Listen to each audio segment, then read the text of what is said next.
কি অবস্থা সবার? আজকে আমাদের বাল্কিং সিরিজের ডে 7 আর আজকে আমরা অ্যাটাক করব আমাদের শরীরের সবচেয়ে বড় muscle group the back. Back যদি চড়া না হয় তাহলে সেই ভি টেপার লুক পাওয়া impossible. So let's get huge. ডেনসিটির জন্য আমার favourite bent over barbell row. 45 degree অ্যাঙ্গেলে রাখুন এবং বারটা আপনার নাভির দিকে টানুন। বাল্কিং এ পাওয়ার দরকার, তাই এখানে একটু হেভি যাওয়া ট্রাই করবেন। লোয়ার ব্যাক সোজা রাখবেন।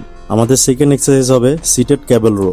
সিটেড ক্যাবেল রো অবশ্যই কোমর সোজা রাখবেন এবং হালকা পিছনের দিকে বেন্ড হয়ে মাসল ফুল স্কুইজ করবেন এবং ফুল স্ট্রেচ করবেন। ফাস্ট করা ট্রাই করবেন না, একটু আস্তে করা ট্রাই করবেন। ছাড়ার টাইমে একটু আস্তে ছাড়বেন এবং ফুল ব্যাকে স্কুইজ করবেন। এবার আসি চড়া হবার পালা। Let pull down, pull with your elbows not your bicep. নিচে আনার সময় লেটকে একটু স্কুইজ ফিল করাবেন আর উপরে ছাড়ার টাইমে পুরোটা স্ট্রেচ করবেন। এটা আপনার ব্যাককে কোবরা উইংস লুক দিবে। আমার ফোর্থ এক্সারসাইজ হবে ডেড লিফট। এটা শুধু ব্যাক না, পুরো পোস্টেরিয়র চেইনের কিং। ব্যাক যাতে রাউন্ড না হয় সেটা খেয়াল রাখবেন।